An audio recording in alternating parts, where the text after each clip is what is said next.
I'm going to introduce our keynote speaker now.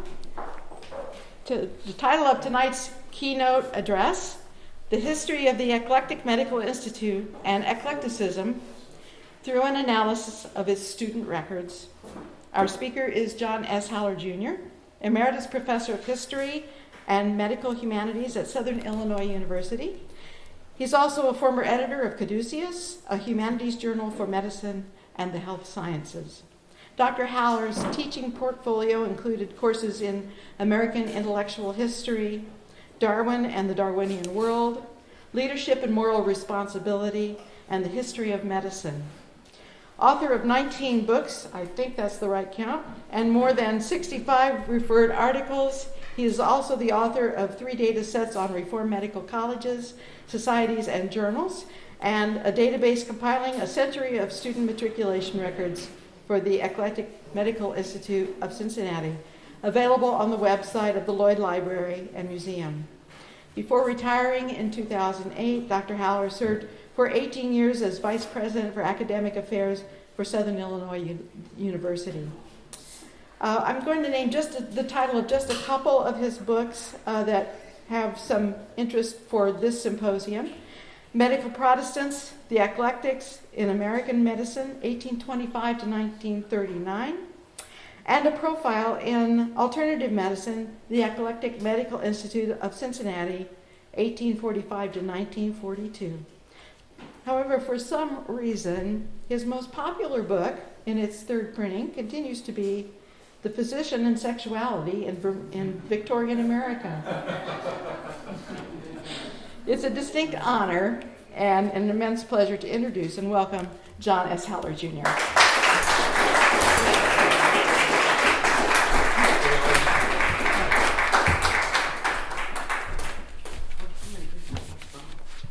I was at Indiana University and had the pleasure at that time of having access to the Kinsey Institute, which helped me with that physician and sexuality.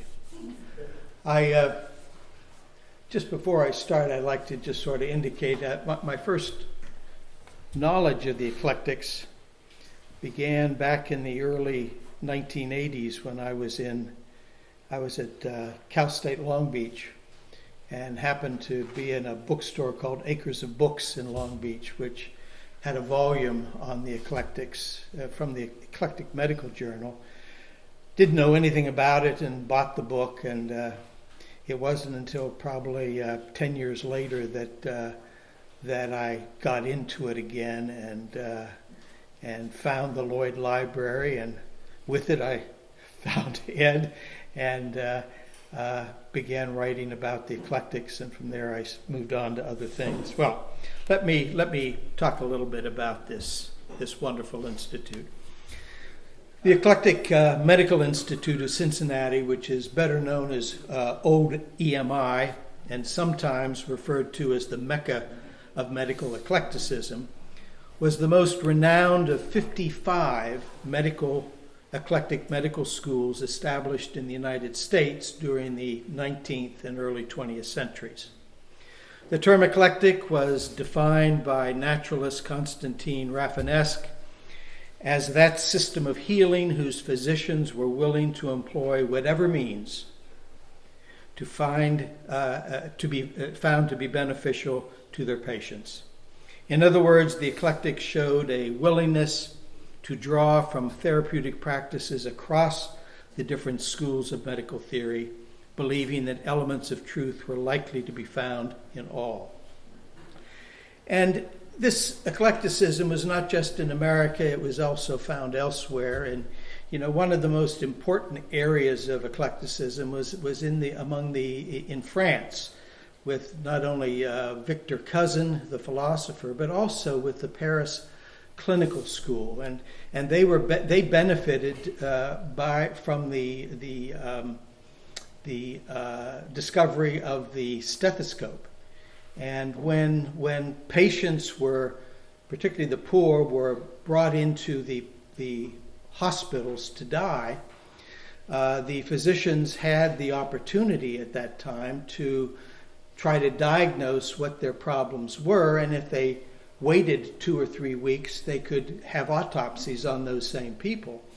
And so they began to theorize about what the old theories were versus what really was going on.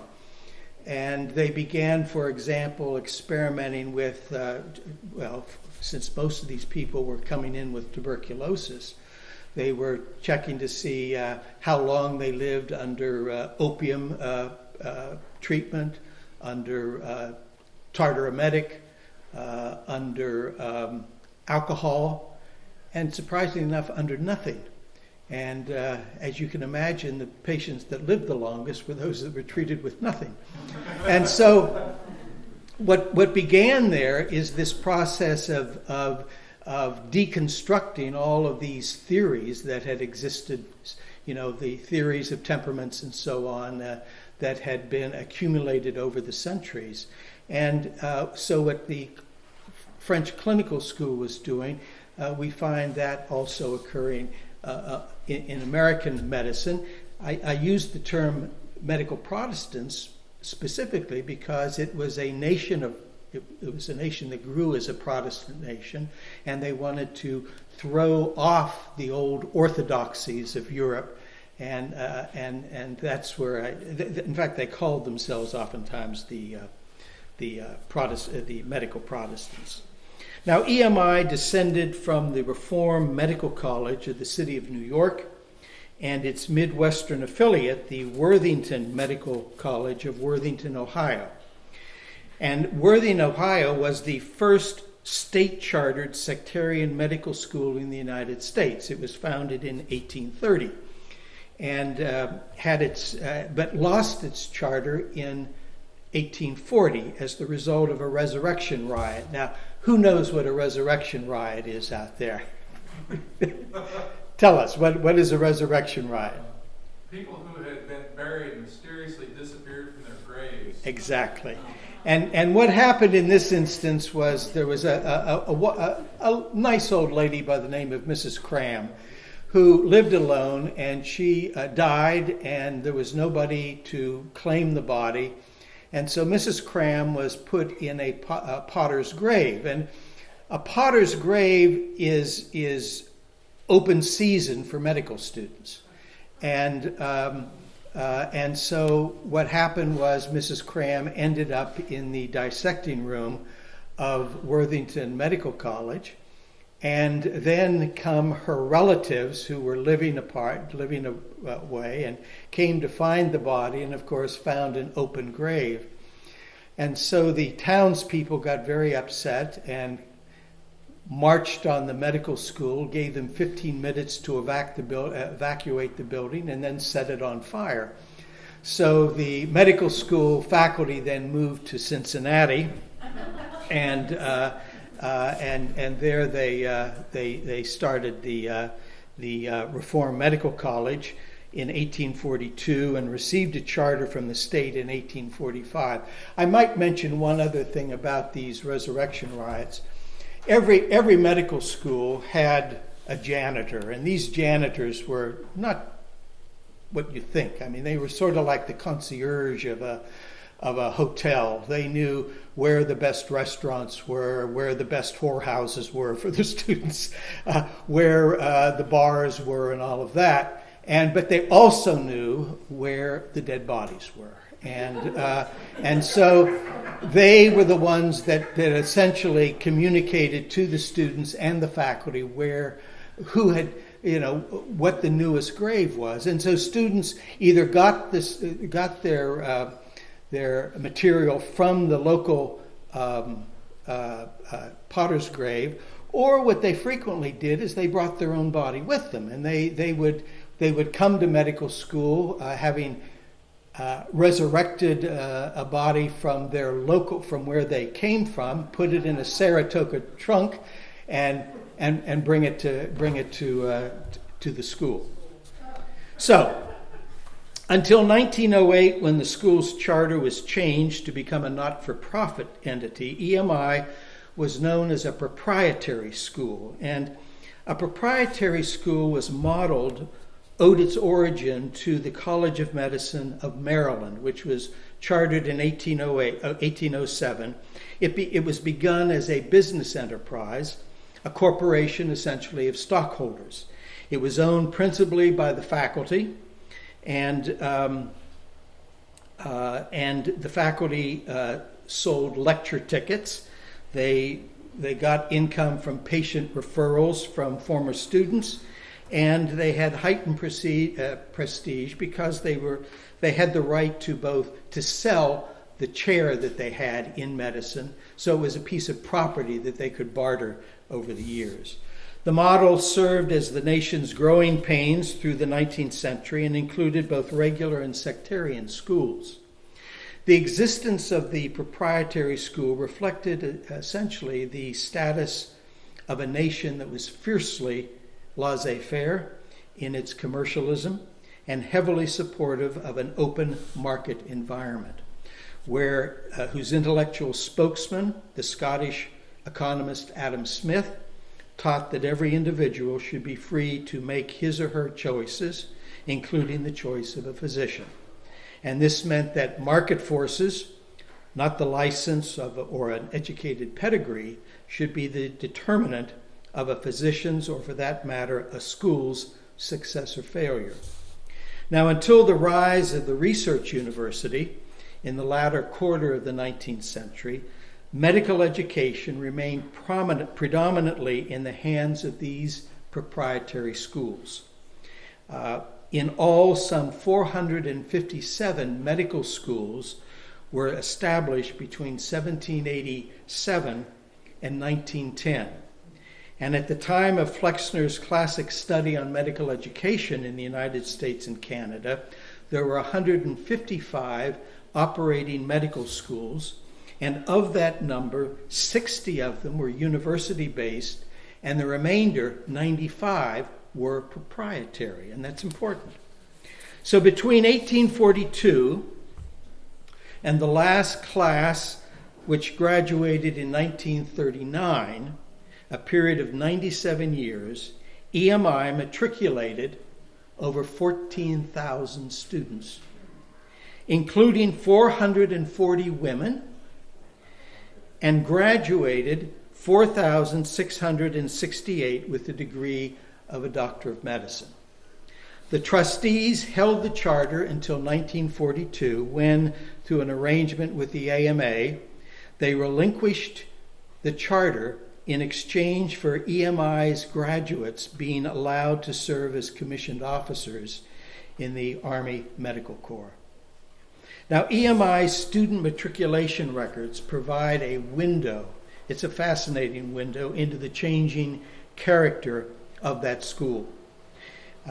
It gives us an idea of the geographic distribution of its students, their educational preparation at the time of matriculation, their gender, race, ethnicity, their preceptors, and other elements drawn from the school's records. These records, the originals of which are housed in the archives of the Lloyd Library, are now part of several databases that are currently on the library's website. In 2008, I digitized all 14,000 of those student records for the period from 1842 through its last graduating class. These records are accessible on the website, and you can actually download them as a PDF. You need to get a broad ledger type printout because all the information needs about this width in order to download it. But you can do that, and it's fascinating reading. The records also include the students who enrolled at Worthington Medical Department in Columbus, all women matriculants and graduates, and also the names of bogus doctors who claimed they were graduates of the Eclectic Medical Institute, but in fact were not. Perhaps the singular distinction evident in the records is the fact that the vast majority of matriculants came from small towns, villages, crossroads, and farming communities in the United States. With the exception of Cincinnati, only a scattered few came from urban areas such as New York City, Philadelphia, Boston, Pittsburgh, and St. Louis.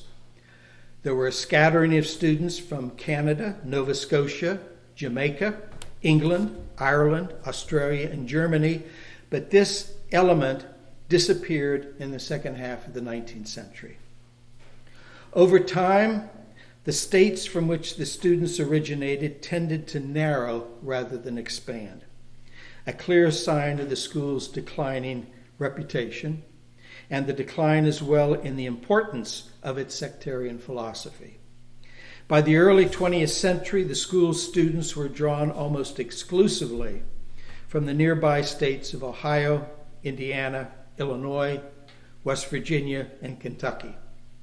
The two exceptions were New York and New Jersey, and from which nearly half the students originated between the 1920s and the 1930s. And I will explain the reason behind this a little bit later in my talk because it's very interesting. On average, 15 out of every 100 students were sons and daughters of eclectic physicians. The percentage increased over time to approximately a third of the matriculants. It was not uncommon to see two brothers, or a brother and a sister, or a husband and wife, or a father and son enrolled at the same time. In the latter instance, the father had probably entered the profession through an apprenticeship system and was now seeking a formal medical degree. Also evident in the records are the number of male students who dropped out after a single course of lectures, went into practice, and then returned years later as an experienced practitioner to complete the course of lectures and receive the diploma. EMI also graduated some of the first women physicians in the United States. Most came from Western New York and typically registered in groups of 2 and 3. They were older than the average male student, although a number of women in the latter decades were young and married to fellow students. A few of the women matriculants chose not to enroll in the full curriculum, but in selective courses to prepare them for careers in nursing or midwifery. Until 1857, when EMI announced that it would no longer admit female students, the college had graduated 26 women with a degree of MD. And then EMI reversed its decision around 1870, and this was similar to both conventional and unconventional schools. They all did this about the same time. After that, approximately 100 women graduated with the MD from the school. Now, it's interesting to note that Elizabeth Blackwell, who was the first female graduate with an MD degree from an American medical school, had sought admission at EMI, and she was accepted there, but she chose not to attend because of the school's lack of hospital privileges for its students. So she went on to Geneva Medical School, which later became Hobart William Smith, and the medical school became part of Syracuse University. Nevertheless, the list of women graduates is impressive and included Caroline Brown from Utica, New York, the first woman medical graduate west of the Appalachian Mountains. She later moved to Washington, D.C., where she trained as a homeopath and helped organize the Homeopathic Free Dispensary and National Homeopathic Hospital.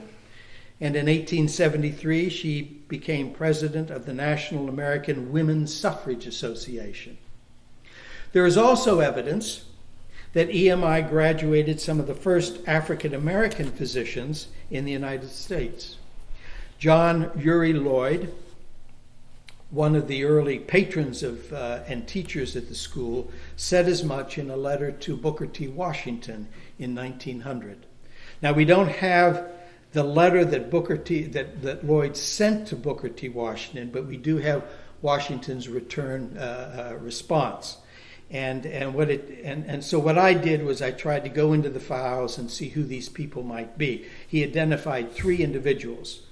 And what I found out was that one of them was William R. Lloyd from Illinois, and he graduated in 1868, and I sort of identified him by his photo, which doesn't make it necessarily a true one. The second one was James Broadnow from Augusta, Georgia, who had transferred from Meharry Medical College in 1892. And of course, that was a African-American medical school, and supported his education working as a janitor associated at the college. Broadnow graduated in 1904. And the third one was Charles Beeman from Jefferson, Missouri, who transferred from Howard University and finished up in 1903. Now, what was interesting about Beeman was that he went into practice and then came back to EMI, where he served as the treasurer of the school, a faculty mentor, and then as secretary to the board of trustees. Now, when I started to research him, I found that all of his biographies had no mention of Howard University. And so what he had basically done was he had passed into white society, because he was a fairly light-skinned gentleman. And so I don't know. I was able to find it because I went into his records and found his status as a student. But all the public records didn't make any mention of that. There were several others. Charles Horner of New York, another in Kentucky, and these I know because beside the names of the students, there was the penciled in word colored beside their name. Now, during the years immediately before and after the Civil War, matriculation, tuition, and a demonstrator's ticket cost $70. A graduation fee of $25, and room and board was available through the local YMCA at about $4, $5 a week. So, and alternatively, a student could pay $125 and go to as many lectures for as long as it took to graduate.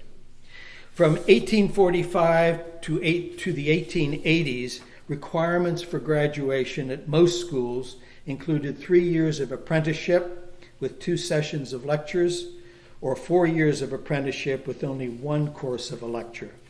In addition, students were required to pass a brief set of oral questions, and they were also required to prepare a thesis, which amounted to little more than an essay. And there were no written examinations, nor were there any grades. Now, the student theses were rather interesting.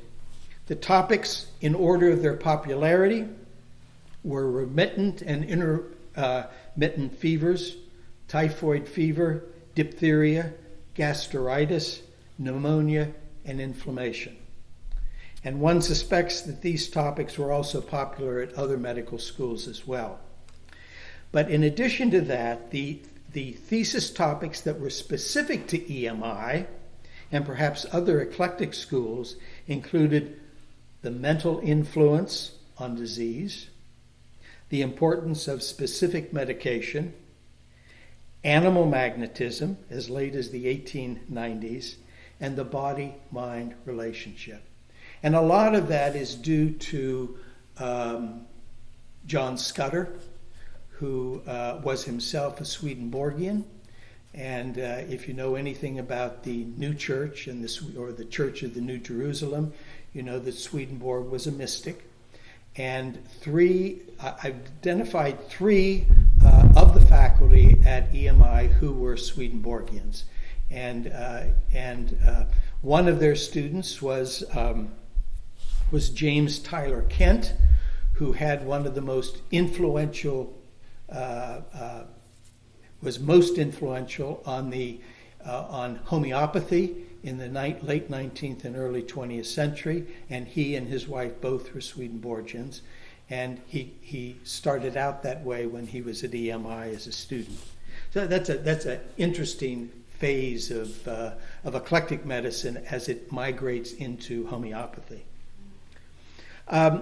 two telling indicators that happened in the 1890s were, one, the founding in 1889 of the Association of American Medical Colleges, the AAMC, which restricted membership to schools requiring a 3-year graded curriculum of 6-month terms. And the other was the National Conference of State Medical Examining and Licensing Boards, which was established in 1891. And these two entities began setting the benchmarks for what was later to be, of course, modern medical education. As a result of these two pressure points, the basic sciences and the clinical specialities were brought into the curriculum, making the medical course longer and more rigorous. Also at the time, schools started to compete for academic respectability. Now that doesn't sound unusual to us right now, but at that time, your popularity was due to the number of students that you graduated. And the larger the number, the more respected you were as a school. Now it was they're facing a curriculum that was much more rigorous, and that's what they began to claim their respectability on. And this in turn resulted in schools facing challenge of rising costs and falling revenues, problems of insufficient funds and inadequate laboratory and hospital facilities. These plagued all schools, the best as well as the worst. Stronger ties emerged between the medical school and the parent university, provided there was one, and as a consequence, those ties, medical schools gained badly needed financial assistance, because even at this time, most of the medical schools, even when they were tied to universities, were pretty much proprietary. They stood on their own tuition. Now it begins to change. By the 1890s, university-based medical schools were pulling away from the proprietary schools. They were drawing upon state tax monies in the public universities and endowments in the private. The more fortunate medical schools were able to field necessary equipment, staff books, and space to address increased demands of medical education. By contrast, the proprietary schools were forced to take out loans to equip their schools and much-needed laboratories, while faculty had to forego dividends as stockholders in order to make ends meet. Not surprisingly, proprietary schools began to lose their relevance, falling further and further behind. Starting with the class of 1894, EMI required its students to have a high school degree and to take an entrance exam. However, the real standard was actually the term or the equivalent. And that meant many, many different things. Many students were admitted on condition that they fulfilled their deficiencies at a convenient time during the year. Few ever did. The registrar's ledger also makes reference to students qualifying for admittance as the result of a state teacher's or superintendent's certification, or attendance at a liberal arts college or pharmacy school. Also among the changes evident in the registrar's files are the first recorded instances of students being dropped for poor scholarship. Before that, if a student left an institution, it was usually on the basis of sickness, typically tuberculosis, or incomplete attendance. In 1907, the AMA's Council on Medical Education began rating schools A, B, and C. This resulted in schools looking more alike and more uniform, with similar courses and hours and comparable texts and pedagogy. Medical faculties also grew in size, acquiring staffs of a dozen or more. At the same time, it became increasingly difficult for professors to teach and remain engaged in private practice. And this resulted in a move to full-time instructors and lab technicians. Although slow to develop, medical research won secure place in American medical schools but also created an increasingly heavy financial burden. As late as 1909, EMI reported a working library of 500 volumes, which was available to the students 2 afternoons a week. Despite its efforts, it was never able to get more than a B rating from the council. In 1900, EMI moved to a 4-year curriculum. Students could purchase a ticket for $250 and attend all 4 years. And that included necessary repeats if they needed to. There was a graduation fee of $25, a book purchase of about $20, room and board about $100, and thus the total cost of 4 years of medical education was about $700 to $1,000. But the college's financial situation was never strong. In 1912, for example, the tuition receipts barely reached $7,000. And so they could only afford one full-time teacher who received $675 and taught histology, pathology, and bacteriology. And the remainder of the teaching faculty received amounts ranging from $25 to $200. Unable to build a strong teaching staff or clinical relationships with the city's larger hospitals, the school was forced to remain impoverished in both its standards and its aspirations. Now, in 1910, Flexner, of course, published his classic book, Medical Education in the United States and Canada, calling for higher standards, tougher licensing laws, and an end to sectarianism and to the proprietary school. Flexner argued that sectarian medicine was no longer defensible. The placing of medicine on a scientific basis had precluded once and for all metaphysical systems of the past, and among the 8 eclectic schools that remained, none possessed an adequate laboratory or clinical opportunities for their students. Flexner considered eclecticism its future to be hopeless. By 1914, 84 medical schools required one or more years of pre-med college work before admission, and EMI was not among that group. While 24% of the graduates of regular medical schools had a BA or BS degree, only 5% of the homeopathic and 9% of the eclectic graduates claimed similar credentials.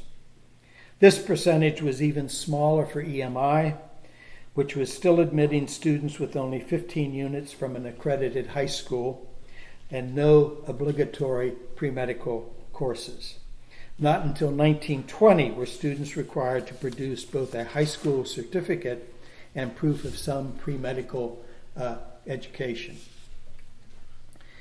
By 1920, the number of medical schools had fallen to 131, with most of the attrition occurring in the ranks of the proprietary schools, of which only 6 remain. So you can see how that has fell apart. As part of the transformation from proprietary to state-supported public or endowed private medical schools, almost every public or private university acquired its medical school by building one, or more typically by affiliation, purchase, or union with an older proprietary school, which could no longer afford to function. Thus, when you look at Chicago, which Abraham Flexner called the plague spot of American medical education, where a total of 18 medical schools competed in 1904, the weaker proprietary schools began seeking affiliations with the publics. And so you had Rush Medical College affiliated with the University of Chicago, Chicago Medical College affiliated with Northwestern, Bennett College of Eclectic Medicine affiliated with Loyola, and the College of Physicians and Surgeons of Chicago eventually became the University of Illinois Medical School. Now, EMI never affiliated, although there were negotiations of sorts. first with Xavier University in Cincinnati, second with the University of Cincinnati, later with the YMCA, and with the Odd Fellows of America. None of these negotiations matured beyond this talking stage. Now, despite waves of immigrants that poured through New York Harbor and other ports of entry in the 19th century, most colleges and universities remained the private preserve of white, Anglo-Saxon, Protestant Americans.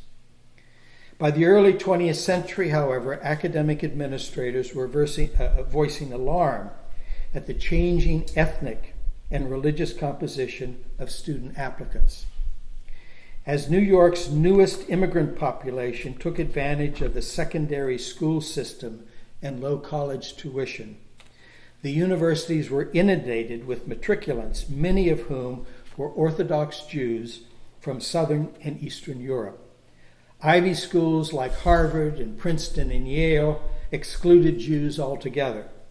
On the other hand, they comprised upwards of half the entering classes in Columbia, Fordham, New York University, New York Homeopathic, Long Island College and Hospital, Syracuse, and other schools in the Northeast. Now, what this did was this precipitated a spat of new application forms. And these application forms required place of birth, religious affiliation, father's name and occupation, mother's maiden name and place of birth, any name changes of family members, a photograph, and a personal interview. By using this additional information, the school admission officers were able to screen out undesirable applicants. And by 1924, the percentage of Jewish matriculants to medical schools in the Northeast had declined to 20% and continued to decline to approximately 12% by the outbreak of World War II. So what you see is anti-Semitism was rife in the United States and not just limited to Germany. EMI's response to these new demographics is very interesting, in that it recounts a very special history that carries the school into its final days. After 1920, its files included new admission forms that required the full name, address, class applied for, race, nationality, religion, date of birth, place of occupation of the father or guardian, names of high schools and colleges attended with dates, names of medical colleges to which applicants for admission had been made, and identification of any previous enrollment in a medical school. The results are revealing. There were essentially three distinct groups of student matriculants at EMI during the period from 1910 to 1939. The first group included students of native-born parents. These were typically sons of eclectic physicians, ministers, merchants, shop foremen, and insurance salesmen. In instances where brothers enrolled, they usually came from a medical family, and women students almost always were daughters of eclectic physicians. Many were transfers from colleges and universities such as the University of Cincinnati, Xavier College, Notre Dame, and Ohio State University, where they had enrolled in a 2-year pre-medical program. The second group consisted of student transfers from schools that had closed, or students with marginal or failing grades who were looking for a more accommodating school in which to complete their degree requirements. The registrar records for this period note ample evidence in the literature of rivalries and, I have the wrong date. Here we go, excuse me. The registrar records for this period note numerous students who transferred with conditions attached to their name, including many who repeated the year or more once they transferred. Interestingly, too, were a high number of students from this period who either quit or transferred to another school or left for reasons unknown, except for an occasional remark in the registrar by the registrar, such as good riddance, and thank God. So one can only wonder what that student had done to merit those comments. The third group, evident in EMI's records, consisted of young men of Jewish heritage. The majority of them were sons of immigrant clothiers, furriers, produce dealers, merchants, tailors, and dye workers living in New York and New Jersey. These were outstanding students, hard workers, and anxious that the quota system not stand in their way of professional aspirations. Their families had immigrated from Italy, Romania, Poland, Russia, Yugoslavia, and observed basically traditional orthodoxy. They were much poorer and much more culturally distinct from the Reform Jews who had migrated from Germany in the 1840s and 50s and who were well represented within the Cincinnati community. Between 1925 and 1939, Jewish students averaged 44.2% of EMI's graduating class. Notwithstanding the large numbers of Jewish men who chose EMI as their portal into medicine, they continued to face mounting challenges when it came to find hospitals to fulfill their residency requirements. EMI records are filled with heartbreaking letters indicative of discriminatory policies carried out by both public and private hospitals against the school's Jewish graduates. Many of these letters are threatening in tone, with hospital directors warning EMI's dean, who was then Nellens, that the school's access to their hospital residency programs would be stopped if they sent another Jewish physician to them. Anti-Semitism was rampant in the United States in the 1920s and 30s, and the consequences are clearly evident in the school's records. This is a great area for someone's dissertation because there are just a whole slew of these letters from students wondering if they should change their name to cover their ethnicity and so and their religion. And Nellens trying to walk a narrow line between serving these hospital directors and trying to save these students. One final comment is perhaps merited, and that is that EMI accepted a large number of transfers from both regular and sectarian schools. Every indication suggests that eclectic philosophy had little to do with the decision to transfer. Mostly they were due to the closing or merging of schools, poor grades, or issues of religion and or ethnicity. Although there is ample evidence in the literature of rivalries and hard feelings between regular and sectarian medical colleges, it would appear that these issues were secondary to the fact that both granted the MD degree. In other words, it was access to the degree, not medical philosophy, that determined choice in the latter decades of this college. There are, for example, instances of EMI's matriculation records showing students who enrolled originally at Johns Hopkins, Columbia, and other first-tier schools, transferring in sophomore or junior year to EMI, and one can easily extrapolate the whys and wherefores of those transfers. Clearly, EMI had become a school of second and even third chance to which students could transfer, earn their degree, and move on. And since EMI's degree was an MD, the sectarian nature of the school did not play a deciding factor in student choice. Ultimately, that proved to be the Achilles heel for EMI. Having received the degree of MD, a good 2/3 of its students from approximately 1900 onward chose to mainstream into regular medicine, and in doing so cut their ties with the college. The failed efforts to raise endowment support for the college from these transfer students only sealed their fate. Born in an era of vibrant sectarianism, the college survived into the 20th century only to be abandoned by its own graduates and die a pauper's death.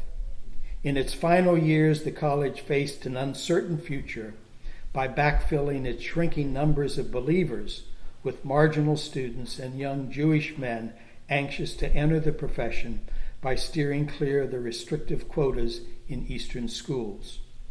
All that remained of eclecticism were memories of the past and its once proud philosophy.